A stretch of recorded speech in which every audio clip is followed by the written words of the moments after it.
My baby won the Lacoste. Costes. Right. This better not enter the episode.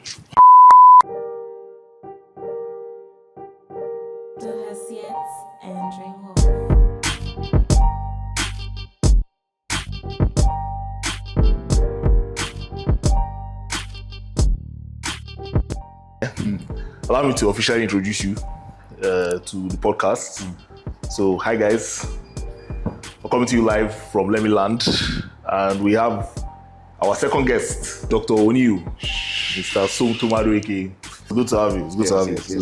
Yeah. Thanks for having me on the pod. Yes. Thanks to you guys for giving him a pod to have me. Please like, share, and subscribe. Yeah. All right. Okay. So, let's begin.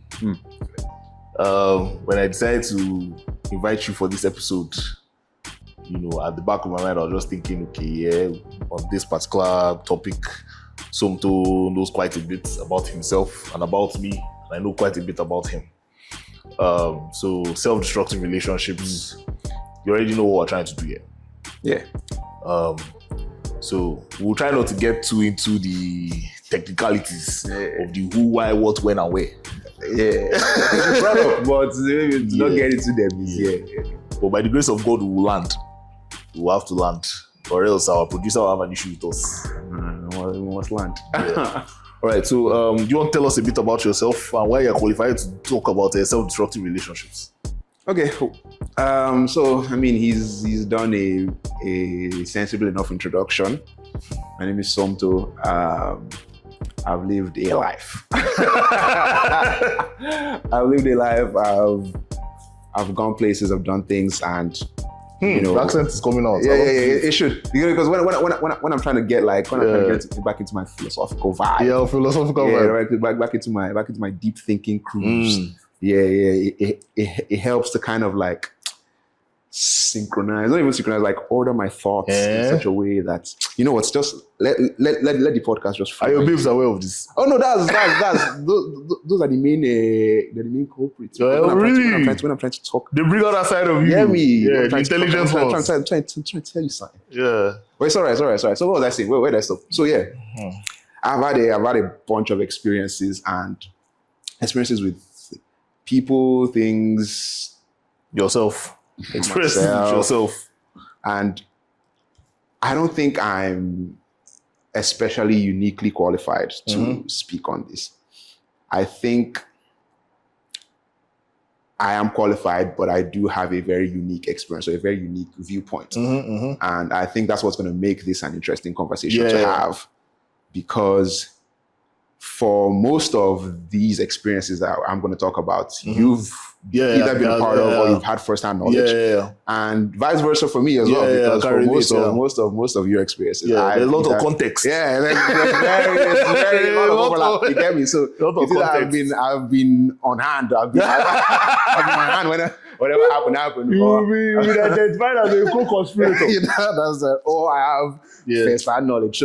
So I think it's going to be a very interesting conversation, and I like the way that it's set up so that we say a lot without saying too much. So I guess. All right, nice one. Okay, so I'll ask you two things now. First is, how would you summarize the unique viewpoint that you have on the issue of self-destructive relationships?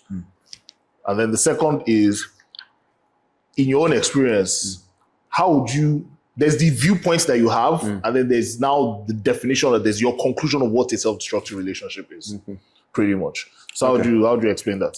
Okay, so there's two things. I hope I can remember both of them, but I'll separate them and try. We'll permit your American accents for the duration of this podcast. It's gonna be very switchy. First thing, what I should summarize my unique your unique viewpoint. Yeah, what's your general statement as far as self-destructive relationships are concerned? Okay, so how would you define it? What do you think everybody's experience is? How do you generalize the experience of self-destructive and then sort of narrow down into exactly, pretty much. Okay, so from what I can kind of piece together from context and from general understanding, a self-destructive relationship is one that you enter into very possibly knowing beforehand that the end result is going to be detrimental to you, to your well-being. physical, mental, emotional well-being. Yeah. And that's, I think, is a solid definition. Yeah. And I don't even think it needs even more embellishing. And that's I'm trademarking it. That's my definition, by the way. I'm trademarking it, by the way. Before this podcast comes out, I've trademarked it. So you guys don't think about it. So I don't think it even needs too much embellishing because it's so succinct.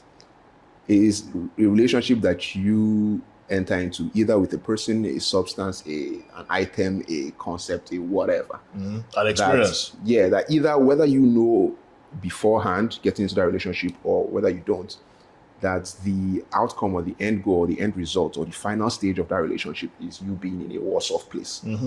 Mentally, physically, emotionally, whatever. Financially. Very important, financially, whatever. It's and my unique take is that there are a handful of relationships that aren't inherently self-destructive.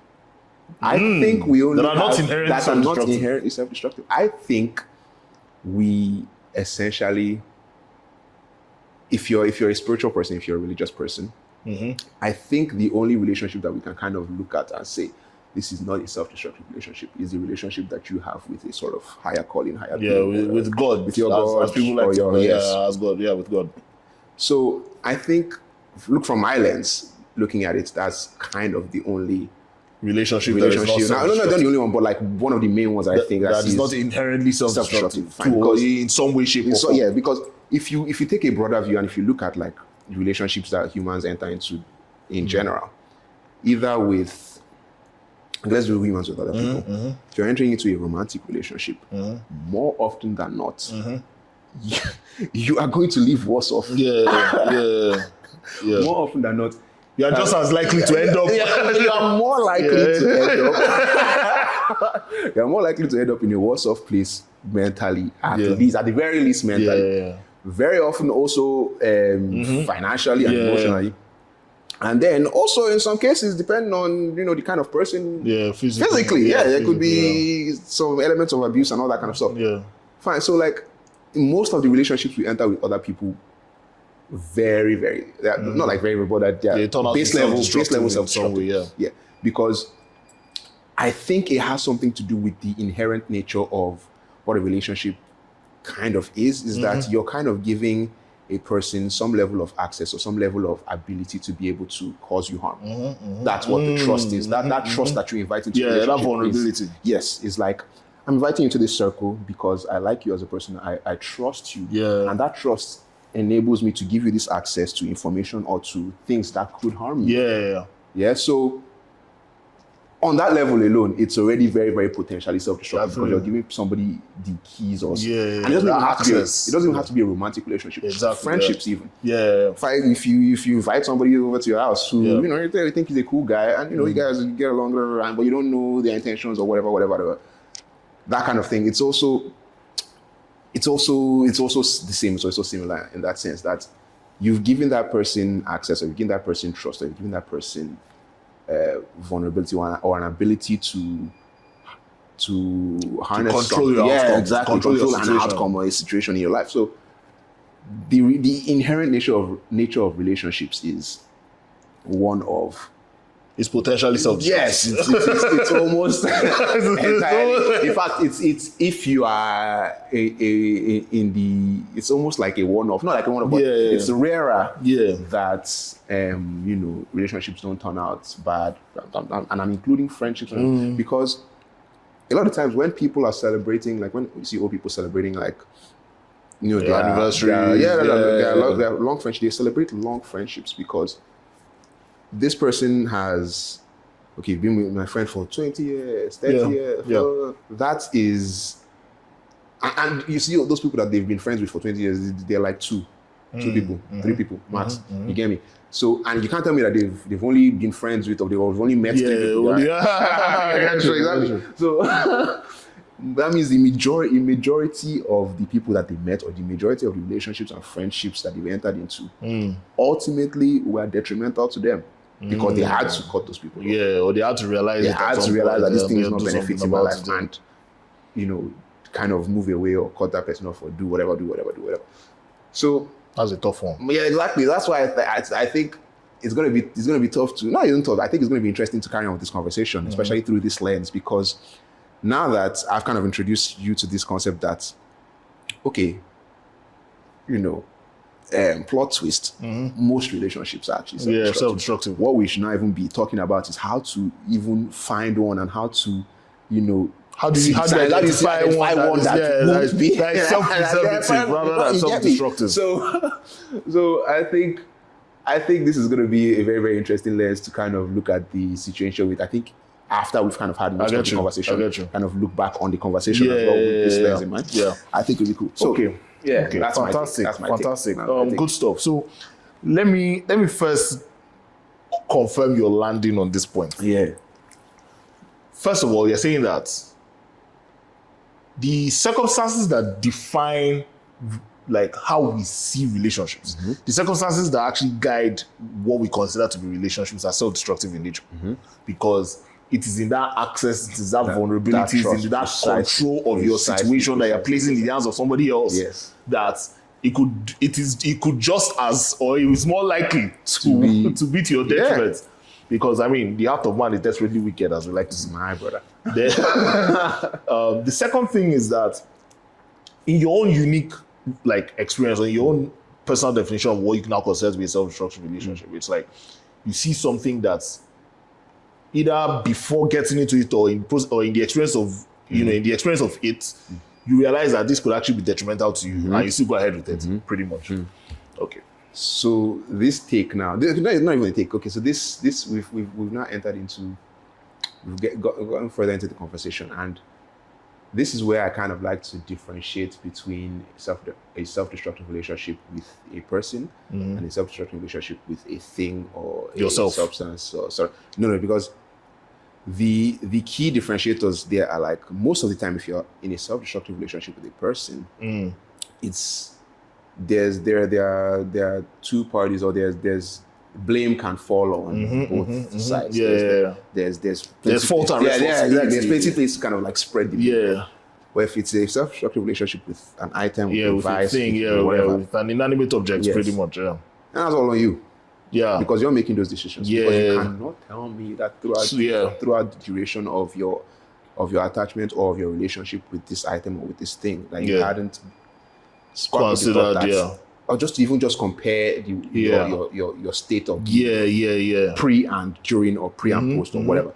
So you will know if an item, we can use something like your phones as an example. People constantly say, bro, I was happier before my phone. Yeah, of course, because bro, the phone is a constant reminder that you are failing in some way. In some way or the other, it's just you are not doing good. You're not doing enough. Your guys, you're not doing good. So like, of course. So that's a very, very self-destructive relationship, and one that we wake up to and intentionally like go back into daily. And it could be kind of because, okay, we need these phones for business, we need them for this. But I also think there's an element that we kind of, I don't want to say that we want these kind of self-destructive. No. So I think I get you, but let me give you a contrast. Give me. Let me see.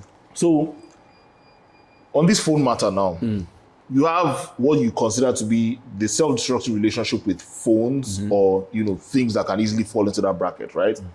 As an indication that you're not doing enough. But then on the flip side of that is, let's say you go into Instagram now, for example, and you realizing that, in you seeing how other people are living their lives, their own perfect, their picture perfect lives and everything, say, you feel less than, you feel like you're not doing enough. But then in that desperation also comes motivation to actually go out and do something. That was that flip side. So that's the flip side. So it's like, how would you say that? Yeah, there's a self-destructive relationship there, but then there's also a driving force, a motivating factor to actually. Yes. Do you understand? Yeah, and I guess that's kind of what I wanted to kind of piece on at the end of what I was saying before, in that we kind of, not that we want, or not that we, but we kind of need these sort of self-destructive relationships, because that tear down is an avenue to build back up. And let's say if you're going on whatever social media black hole you go on. The rabbit hole. Social media thing you got. Yeah. And you're seeing all these things, you're inundated with all these messages and whatever. It does kind of serve to give you a little bit of like a push or a little bit of motivation. But that also, like I said, largely depends on you like your person, your previous experiences. If you're someone who has had a life that will enable you to kind of glean motivation from those kind of things, that's kind of cool for you. But if you're someone who, like doesn't respond well to, not even like criticism, but like respond well to negative reinforcement, because that's a big thing. Like people respond better. They respond differently. Some people require positive reinforcement to get a positive response. Thank you. Some people get negative reinforcement to get a positive response. And they get the head. Yeah. So depending on the kind of person they really want to spite you. Because anybody that responds to negative reinforcement, it's your response is a response of spite. Like somebody tells you, I don't think you can do this thing. You're like, watch me. Exactly. Like, what do you mean I don't think that? Are you okay? Do you know me? And you do that thing. That's a spite response. That's it. But someone is come and tell me that, I don't think you can do this thing. I'm like, oh, well, I was kind of having my doubts as well. Yeah, fair play, I guess not. But if I'm having doubts and you're like, bro, I think you can do this thing. You're like, yeah? Yeah, me? So it's a difference, the kind of person that the person is. So I try to remember we jumped. No, don't worry. We're swimming. So just flow. But let me stop you there. Yeah. Right, you've mentioned the responses that different people have to different kinds of reinforcement. Yes. You understand? You have positive reinforcement, you have negative reinforcement. You have those that need an arm around the shoulder. You have those that need a bit of a carrot and stick. Yeah. And for those that, let's say, react positively to negative reinforcement, they have a different kind of, their self-destructive relationships will manifest in a different way. 100%. Do you understand? To those that require positive reinforcement to respond positively, you understand? So, let's take a step back and now ask ourselves, okay, and in everything that you were saying, I was also thinking about what I consider to be self-destructive relationships and how I, like my own general statements and then my own personal experience of self-destructive relationships. And I ask myself, okay, still on this negative and positive reinforcement, what would you say are, in your own opinion, what would you say are the different ways that self-destructive relationships manifest from people that tend to prove a point out of spite and tend to prove a point because, they got that arm around the shoulder, they got that, because they see that other people believe in them more than they believe in themselves, pretty much. Okay, so we're starting with the negative reinforcement. Yeah, start any way you want.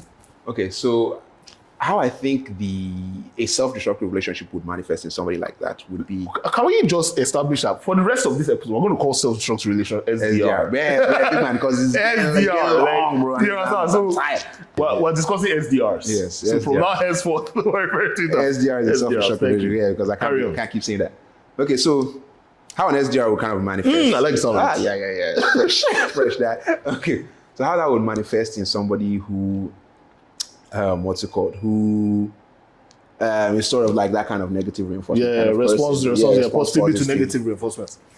I think it would manifest in a way of that person kind of always seeking drama. Always seeking chaos, that kind of, because that kind of energy, not even self-sabotage in a sense, but the thing is that it often there's an element of self-sabotage, appears, or it often like reflects like a self-sabotage, but because they are like secretly kind of like looking for that motivation, because they need people to necessarily like, I knew you couldn't do this. Yeah, kind of like push against them, to kind of like grind against them. They need that kind of like friction to be able to kind of react and then do something out of that friction. So that confrontation, needing that friction and sometimes people might not even know that that's the kind of thing. They're not that they're operating on that kind of system or whatever. They're just conditioned to that. Just living their lives, you get me? So somebody like that, like you tend to enter into friendships and relationships with combative people, and you're also combative yourself, and you're trying, like, the relationships that weirdly make you happy or are very confrontational relationships. And another thing is, it has its benefits, but it's not even like you're happy, because more like you're engaged or they're excited. It keeps you engaged, mentally engaged. It doesn't keep, you're not happy. Yeah, because you can't tell me that you're not thriving or fulfilled. having to butt heads with somebody every time you enter into a conversation is a happy way to live life. Like, I will never accept that. I will never accept that. So I think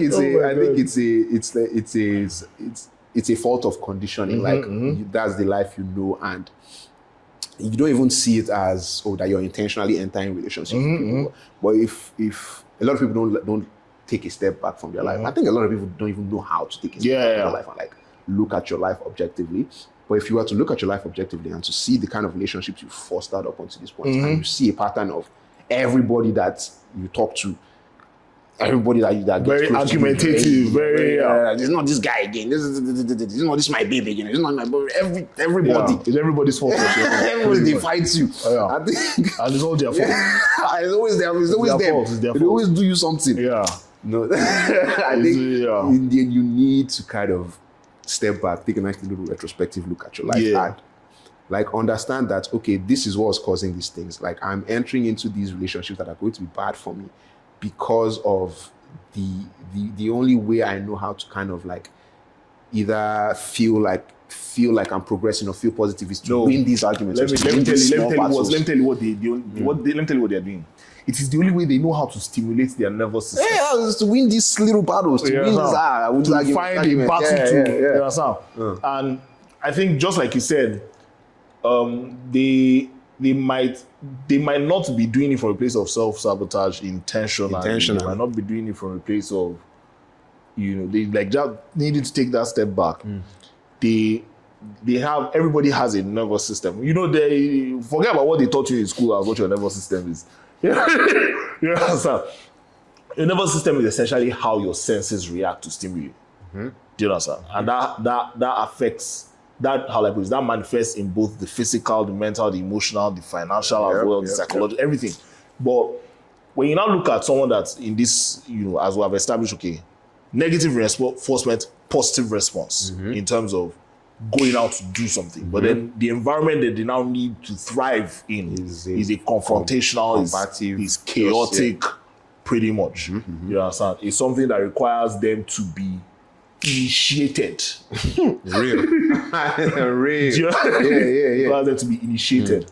But their nervous system responds to, their nervous system thrives in chaos, pretty much. You understand? And it's almost a case of, if they find themselves in a peaceful environment, it is not, how do I put this on? It's like earthworm, like a fish out of water. They don't recognize that it's a safe place to be. It's very unsettling when they feel like they have to sit still. And I think I would, I don't want to make this about me just yet. I still want to be, still graduating. We're still cooking. You understand? But I think that most people, right, I would now even bring another layer to this conversation. Are you aware that there are a lot of people in our generation that are ADHD but we're not diagnosed for it? Bro, I'm almost 1,000% sure that I have ADHD. Because, bro, you cannot tell me. You cannot tell me that this is how a human brain is supposed to operate, bro. I physically cannot do work unless I'm at risk of losing it. I need I need insurmountable pressure. Like, girl. I get you. So I can be like, I'll do this thing, and I'll triumph. And if I'm just, I don't know how to like pace myself, and I don't want to get on all the. It's not even for it to even be. I don't know whether it's a case. I don't know you're about to mention something related to medication. Yeah. For it to even go that way, you have to be diagnosed. That's what I'm saying. Like, because like there's OTC stuff that you can take to kind of like smooth out your focus, like just nootropics. But the nootropics are getting stronger and stronger. So like at some point it's just be the line between a very strong nootropic and a weak what's it called, like reaction prescribed what's it called what am I saying? But like actual prescribed medication will be very thin. So I don't even want to kind of go down that route of like, like taking stuff to like fix my focus or to fix my executive function. But like I know those things are issues for me. Right? And whether think whether or not I've been diagnosed, like, okay, like regardless of like a diagnosis, okay, I know I have an issue with focus. I know I have an issue with executive function. Now, you could diagnose me and say, oh, these symptoms are symptoms of somebody that has ADHD. Okay, fine. But like, regardless of that diagnosis, like me now that is operating my life, I know I can't do this thing. I know I can't do this thing. And then they're like, oh, if you take this, you can help me with this, help me with this. So I don't necessarily think that I need a diagnosis to know that I want to fix these parts of my life. Of your life, yeah. This is the outcomes that you're getting in those. But the thing is, I don't also want to kind of enter the realm of having to take a medication or having to take some sort of substance to make me operate like a normal human being. I feel you. So let me now even, and please go and watch episode 1 and 2. Real. So, you know, a big part of what I try to establish in this podcast is, or a big takeaway I want people to keep getting from this podcast is, every time they watch an episode, I want them to have a better understanding of the difference between what they want to do and what they're being told to do. Do you get who they think they are, who they're being told that they are? For real. Right. So coming from a place of self-destructive relationships, SDRs, you look at this conversation about undiagnosed ADHD, all that just kind of conditions and all that, right? You now find yourself in that limbo between, am I actually just underselling my potential? Am I actually just not doing enough? Or is there genuinely a condition that is limiting me, that requires some kind of external help or influence in order to kind of remove those limiters pretty much? I think it's a little bit of both, but I think it's more on like because I've taken Adderall before and I've forgotten the, what's it called name. I've taken Adderall and I took Adderall to study for an exam and to take an exam. And bro, I felt like, I said, oh, is this how people actually study? Like I would look at words and I look at numbers. It was a calculus exam. I'll look at things and I'll like, oh, I'm understanding this. Like, this is making sense. Oh, okay. If you do the limit of this, I go, like just taking that thing and like experiencing what it feels like to like have like a streamlined focus. I feel you. As you're focusing on something, you're assimilating and you understand. The information that is passing through the bridge that's your mind. That bridge now, the nuts and bolts are tighter. It's not a bridge that is built of wood and rope. It's not that thing that you passed before. You get me? Yeah. So there's clearly like an actual like chemical or something limitation. Yeah, that's all these all this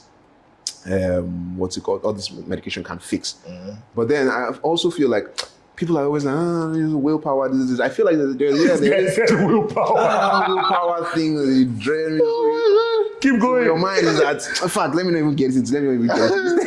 Keep going. I do think that there's an element of that, like that willpower, or because I think what causes that kind of like that appearance that you feel like you're not trying is because it's like a fatigue. Because you've tried and it's not working. So what am I doing here? Oh my God. So you get frustrated with yourself and you're like, I'm clearly not trying hard enough. Pretty much. You cannot tell me. Or it's my capacity to try, not on the same level as everybody else's. God help you. You now find yourself in an academic class where the first position has 2 heads. Bro. So, I think it's a little bit of both, but I think, I think there's definitely something, but also I think that feeling of feeling like, am I just not trying enough, is because you've tried, and nothing's happening to you. You can't reconcile the fact that you are trying and nothing is getting better. Yeah, or you're not trying enough. Yeah, something must be wrong. I'm clearly not trying enough. So you're trying and there's something else. Yeah. So you can't reconcile those two things. And I think that's that from. All right. So spoken about your experience with Adderall and how that enabled your focus, right? And to an extent, I want to believe that it created a sense of in Adderall filling a gap, a focus gap for you, you were now very cognizant of that gap. Yeah. In the sense that it's actually not because I'm not trying enough. Precisely. It's because there is something chemically or physically wrong. Yeah. With the way I'm set up. Yeah. With the way you're set up. So, given your experience coming up, like your upbringing up to that point, how would you say? So, how would I? Okay, so I guess my upbringing up to that point is what I'm starting to realize is a very similar story with a lot of other people, neurodivergent people or people who kind of suffer from this. Can you repeat that word for the audience, please? Neurodivergent. Okay, fantastic. Yeah. There's neurotypical and there's neurodivergent. If you're neurotypical, that means you have... Tell me something I don't know. Standard, typical brain functions. You can, executively handle yourself, or like you have executive function. You can set a task. Yeah. Do it in an appropriate time. Yeah. Without the need for any pressure. And if you're reading something, you focus on something. If you want to do one thing, you start that one thing, you do that one thing, you're done. If you have a to-do list of tasks, you start your to-do list. If you from 1 to 3. Yeah, you tick off your tasks. You have executive function. Yeah. You're neurodivergent. But if you're neurodivergent, and I think with neurodivergence, there's a lot of like broad range. Yeah, kind of there's the stuff. spectrum. Yes, I would say the spectrum. So it can range from anything from as mild-ish as something like ADHD or any sort of attention disorder is, to something like autism and something schizophrenia, even on some things cases, of that extreme nature. cases. Exactly. Yeah. So, going back to your question, yeah, which Christ knows I forgot, but I'll try and remember that gap. Yes. Gap. Yeah. So like, I should give you my upbringing up to that point. No, not even necessarily your upbringing, but your own perception of yourself up to that point. Yes. Did you now find yourself feeling like you had to overcompensate or rely on certain things in order to cope? Not in that sense. So what I would say, like what I was referencing before I kind of entered the neurotypical neurodivergent topic, is that I've noticed that it's become a similar story. It's a similar story with other sort of neurodivergent people, in that you start off as a sort of gifted child. Because at that age, when this kind of attention disorder is manifesting, it manifests as you have an attention, you can't focus on one thing, and that kind of helps you focus on a lot of things, gather a lot of information that your peers aren't really interested in gathering at that level. So like when I was 9 years old, I was reading encyclopedias for the fun of it, bro. Yeah. For the fun of it. I'll just read from A, what B. I was reading you know what it means for a 9-year-old child to read an encyclopedia for the fun of it. I just wanted to just know things. I remember back then when you first came into Chrisland, you were very technical with the things that you knew. You know, you were able to really explain them with a high level of competence. And you're thinking of for a 12, 13-year-old to kind of have this sort of kind of not even like mastery, but it's even like a base knowledge of things that are pretty much. Like basically, I'll let me even come in here, because I would even say that for someone like you, that we shared a junior secondary school experience. Our time in what we call there was academic segregation in our school. The top 25 students were in the certain class.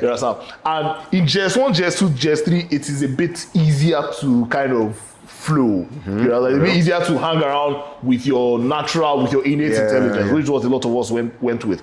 You understand? But I think your own intelligence, you obviously manifested in that technical competence sort of way. Some people were more, let's call it scientific, in the calculations of things. Yes. You were more technical, like news. Exactly. You just using the description of how things work. Well, thank you. And precisely what you said is precisely it, because when I even think back, for things like tests and exams, I remember not having to study as hard as other people. Yeah. Because I felt when they're teaching in class, because I've already kind of conceptualized. Exactly. I've understood the concept. If I can understand the concept of how this math thing works, there's almost no question you give me that will kind of confuse me, unless you intentionally try and structure the question. If you're just asking me to test my knowledge, I'll pass because I know the thing, I know the concept. Yeah. other people would have to like study to memorize how the concept works, so that when they give them a question, they can apply that. But I'm like, no.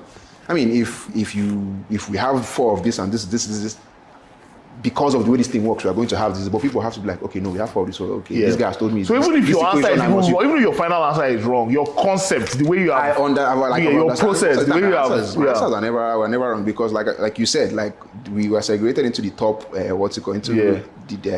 different classes based on our scores, and I was only in not the top class for the first term that I came into school, because I came in midway. You get me? So like, I never like failed. I remember like failing exams. I just remember like just not needing to put in as much effort. Like I noticed, I feel like I noticed it from time, probably even before we got to Chrisland, that not like I felt like I was smarter than everybody else. I mean, there was kind of like that little egotistic kind of element to it. Like, for sure.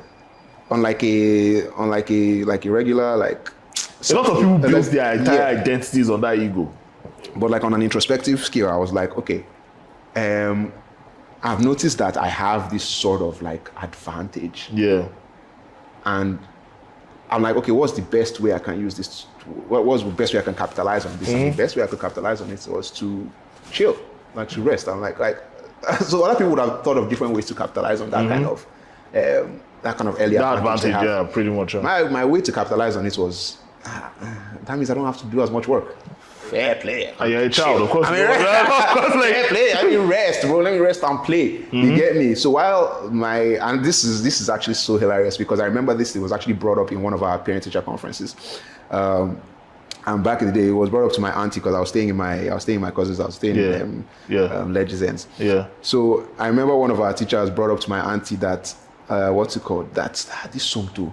That he needs to apply himself more. No, not that I need to apply myself. That he's worried that I'm deceiving my friends, because he'll watch me playing with everybody else, having fun, playing more sometimes than everybody else. But then when time for exam comes, my exact play group has a particular average, and my average is here, and the guy is like, what's going on? Like, I see all 8 of you are all not together. Serious people. Why are 7 people here and only you? You know another person that was very notorious for that thing, and it was in Awashika house too. Kamsi Azike.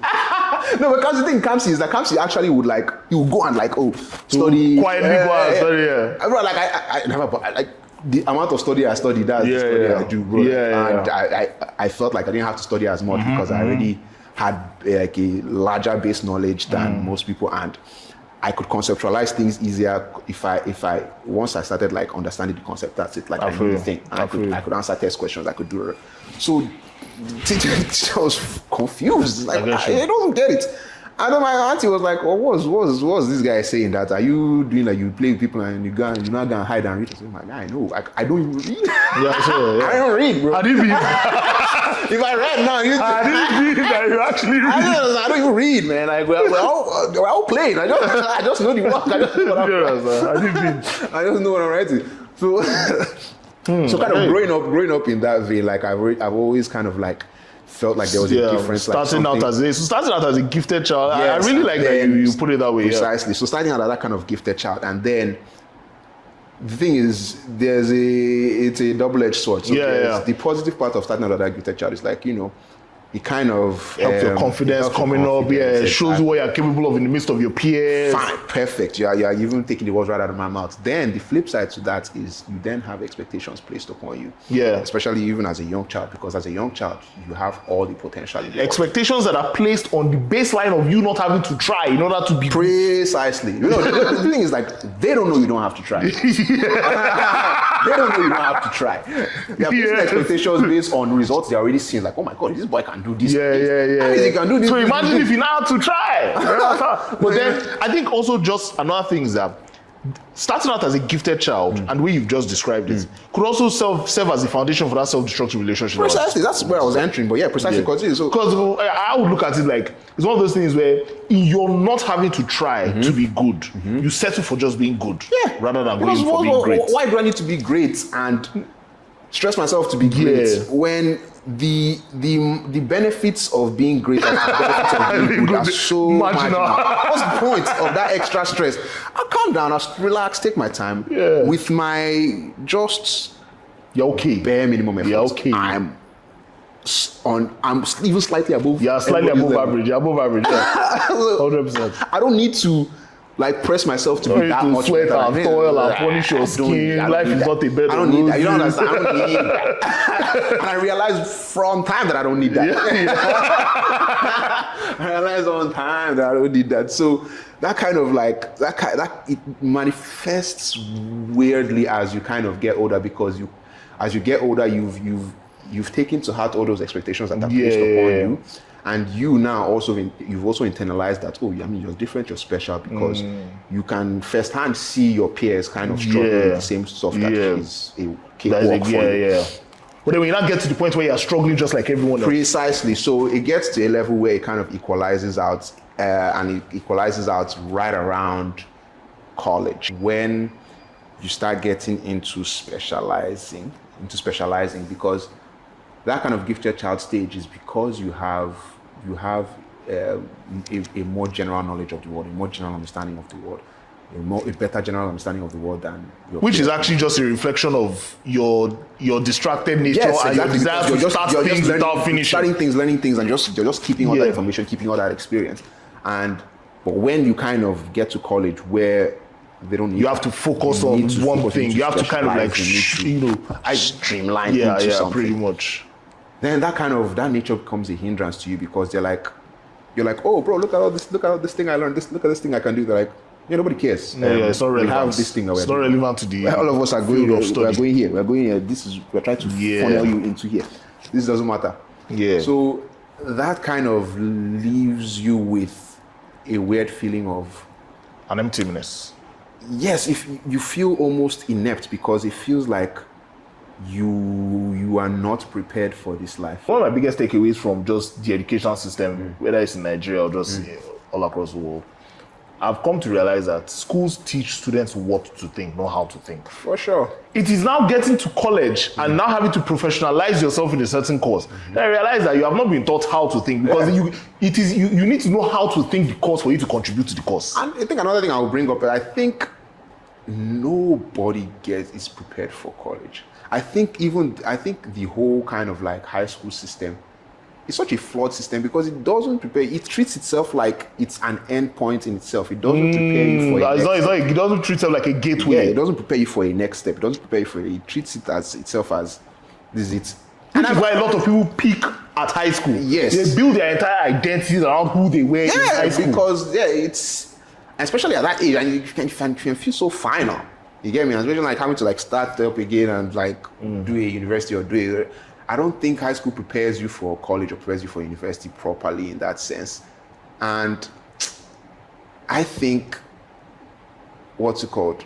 I think maybe it has something to do with the fact that college or university wasn't essentially necessary back when they were developing the school system. It was if you want to further your whatever, if you want to specialize, if you want to do something, fine. What cardinal sins do you think your self-destructive relationships must lead to? I don't even know what they all are, but the ones that I do know that affect me, or that you feel most to, speak to, So I'll give the ones that speak to like I succumb to in my personal life, and then the ones that kind of affect me in terms of the relationships I make pretty much. So I guess the standard: pride, gluttony, sloth. Really, bro. Interesting. I'm a pride guy, because I'm a prideful guy. I'm a proud guy because I like to feel like I'm smart. Maybe not always necessarily smarter than everybody else, but smarter than most. Yeah, absolutely. So pride, gluttony. I want a lot of stuff. I want things. I want stuff. You like a lot of it. I like everything. Sloth. I also don't like. You don't like to push yourself. Yeah, bro. And this, like I said, all this stuff kind of goes full circle with what we're talking about, like with growing up with ADHD and all this kind of stuff. I don't like to push myself. I don't need to. You get me? So those are the three main ones. Envy. Kind of, not really, but whatever. But those are the three main ones, and then those ones are also kind of the ones that like manifest themselves in the relationships I make You and make keep. it, In the sense that I will maintain and keep relationships with people who let me get away with those get things. away with those things. Fantastic. See what I mean? So and it's not like, oh, if somebody is holding me accountable, I'll cut them off. Yeah. Because I like to feel like at least that I'm Yeah, reasonable. conscientious or conscious enough that I can look at my life somewhat objectively and like notice that there's a pattern like this, like even if there's somebody that's like kind of trying to like check me in some certain attitudes that I have, or check me in some certain behaviors, like I feel like I should be objective enough. I feel like I'm objective enough to be able to understand that, okay, this is not coming from a bad place. This is somebody that has somewhat of my best interest at heart. But I'm still trying to vibe. Still trying to vibe. I don't know what you want from me. So like, I will still like have people in my life. Someone like you now. You're a good force for responsibility in my life, and not necessarily. Oh, I like, love you too. I'll stop this podcast now. I'll stop it. Yeah, you're a good force of responsibility, because not necessarily because like, oh, like you come to me and say, Alpha, you need to do this, you need to do this, but because we're peers. Yeah, and we both want the best for each other. Yeah. We both want us and the rest of our peers to kind of reach a certain level and get a certain level. Basically live up to our potential. Thank you. So when you see me kind of living up to my potential, you're like, sharp, you want to do good stuff. Got you. And then when I'm in the down, when I see you kind of doing your stuff, living up to your potential, I'm like, gosh, I need to. Yeah, you need to. I get you. My boys are moving. My boys are. You get me? I see. So it's that that kind of thing. There's. I'm not trying to say like all the relationships with all the people that I have are people that kind of like indulge me in my. I think also there's even just the fact that there've been moments where we're both down. Yeah. Do you understand? Yeah. And in us both being down at the same time, it's more like we were not anxious in each other's presence. Exactly. Down. Yes. Yeah. So I'm lucky and unfortunate in the sense that there are tangible things that made me lucky and fortunate. Support systems. Yeah. Lucky enough to have self-awareness, really. Not even only that, but then also parents who are well enough to do that they could put resources into my betterment. Yeah, pretty much. Not everybody has that. Yeah. You get me? So at least those two things in fact, those two things, period. Foundation. period. Parents who are willing to put resources into your betterment and a support system that's willing to trust you enough to help, to teach you how to trust yourself. What? A support system that is willing to trust you enough in order for you to teach yourself how to trust yourself. See, like you I couldn't have even said any better. That's so succinct. And like I said, because I was fortunate enough to have those things, how dare I look down on somebody else who wasn't that fortunate, who couldn't. The funny thing is there are people who still have those two things and they still look down. Fine. Yes. But that's still no reason to judge that person. That's still no reason to kind of put that person down. Yeah. Because, okay, they have those things. Then that means there's clearly a third issue. There's clearly a different issue. Which is what? It could be anything. It could be a personality issue. It could be a mental issue. It could be mental health thing, a mental disorder. It could be. There's so many other things, and the way. So a lot of times, the way we even go about tackling these things isn't even the right way. Let me give you my take. Separate convo. Let me give you my take. So here's my take. The circumstances that define a person's situation or a person's relationship with their self-destructive habits, pretty much, right? Forget about support system. Forget about the thing you said, like parents that are willing. That's still support system. The support system that will. No, there's a support system of like friends and support of like emotional support, mental support. But then there's also that financial support is the main thing. God bless you. So, like that being said, I'm glad you even brought that up because, in the manifestation of people's self-destructive like relationships, right? Don't forget about coming from a place where, depending on what their upbringing was or what their approach towards negative or positive reinforcement is, right? The they basically their own arena, their own playing field is defined. So you guys may be in the same pit, but it's a different. Your search party is different. Your search party is different. The color of your brand, everything. Like what is going to save you is different from what's going to save the other person. Precisely. That's exactly what I was going to say. Perfect for even kind of taking the words out of my mouth and finishing up the what's it called. So yeah, that's like what does it for me, or what brings me out of it, or what brings me out of a dark place. Yeah. We can apply it verbatim, step by step, exact to. Not forget, even if I had a twin, you can apply that in exact same to my twin. It won't work. We're all different and we're all weird. But I think on the issue of, moral righteousness, judgment, and things of that nature, what a lot of people don't realize in their own journey of tackling their self-destructive relationships is that there is a lack of fulfillment in completely, when I say completely, I'm talking like from a place of disgust, like completely dissociating yourself from everything that represented you in that moment of your life.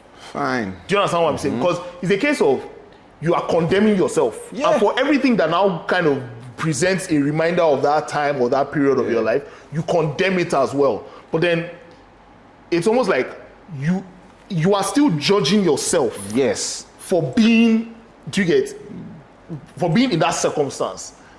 This ties in, I'm actually really enjoying this conversation because this ties into relationships, like romantic relationships. So let's bring it kind of a little bit back to that. Like, so what you just said in, you don't think, or I don't even know how you phrased it, but like kind of like cutting off or like dissociating yourself from everything that represented that version of you. Yeah. I think it invalidates your own experience. I think the person being done a disservice is you. Is you, exactly, because you are not, go land. I think the person being done a disservice is you. So why I was trying to bring it back to romantic relationships is because we're always so quick to, whenever there's a breakup or whenever, no contact, delete all your photos, block everywhere. Everybody's I don't necessarily think that's the best way to go about it. Fine, there are some situations, depending on whatever your significant other did, that warrants a complete situation. Okay, there are many situations that warrant that. Fine. But if it's just a situation where you guys didn't necessarily meet eye to eye and you guys were not... The alignment just wasn't there anymore. It's not nothing abusive, nothing violent, nothing too... I don't see why there's this culture of you must always hide from your decisions or from your mistakes. You're doing yourself a disservice because you're not giving yourself an opportunity to kind of learn and grow from that. You're neglecting your healing journey in that. Completely neglecting that. And in fact, that I go a step further to say you're trying to absolve yourself of responsibility by running away, hiding, block, unfollow, delete pictures. Let me not see this person. Relationship was there. Was there. You're trying to absolve yourself from responsibility, and that's is a recipe for stagnation. My brother is a recipe for stagnation.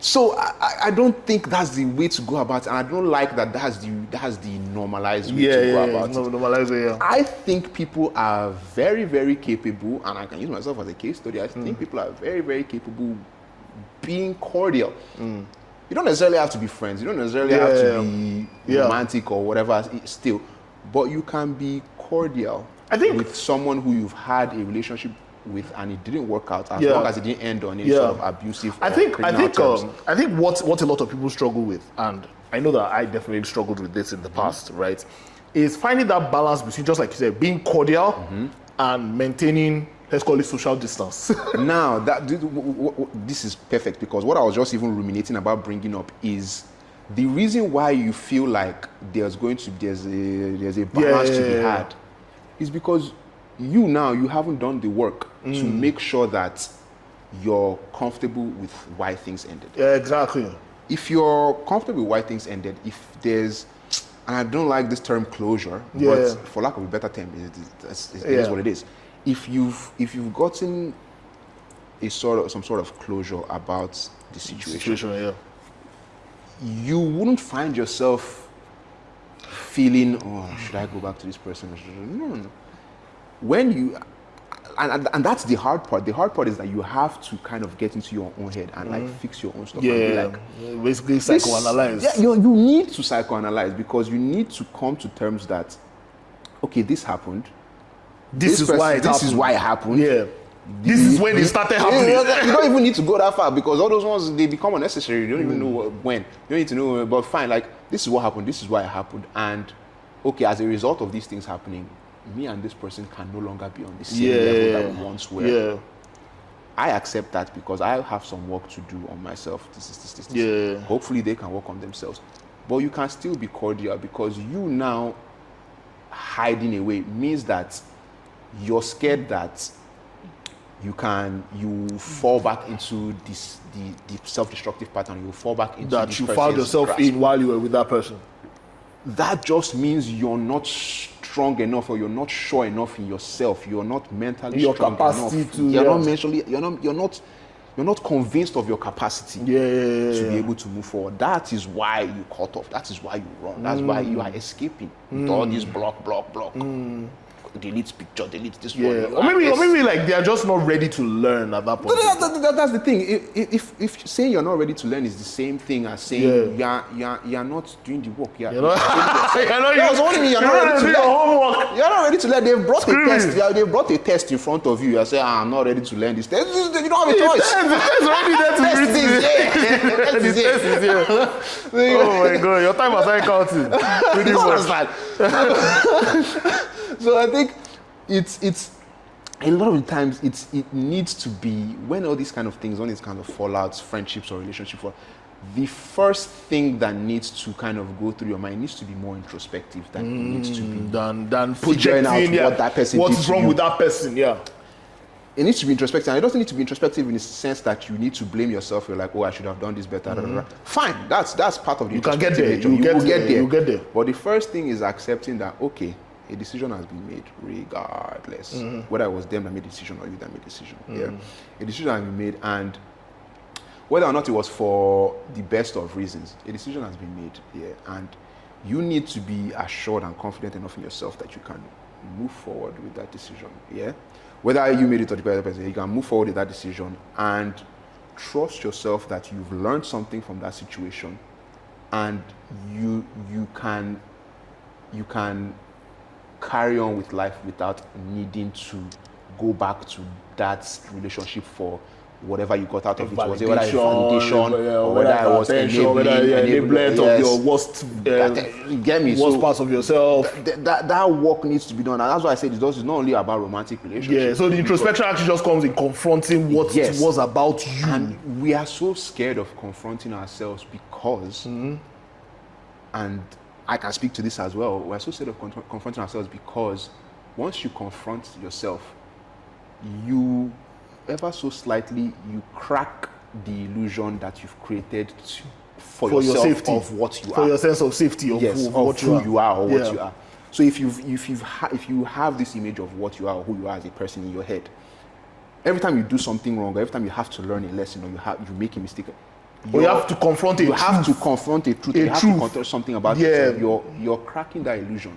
You're no longer seeing yourself as, oh, I'm this person that was, so smart or faultless or this or this or this. I know for a fact that I struggled with this for almost a decade. Like, until you do that cracking of self-illusion, where you neglect what you can clearly see are the worst habits or the worst, parts of yourself. You try to hide that, and then you try to hide that. You now end up being comfortable in the presence of the people that enable those things the most. Now, in the deep recess of your bedroom, when you want to sleep at night and you're struggling to sleep well, it is those reminders, those quiet reminders, those quiet indulgences in like those those habits, pretty much that feed the lack of self-belief that prevents you from actually trusting yourself enough. Fair. Do you get to go out and do the damn thing? Pretty much. Yes. Yeah, spot on.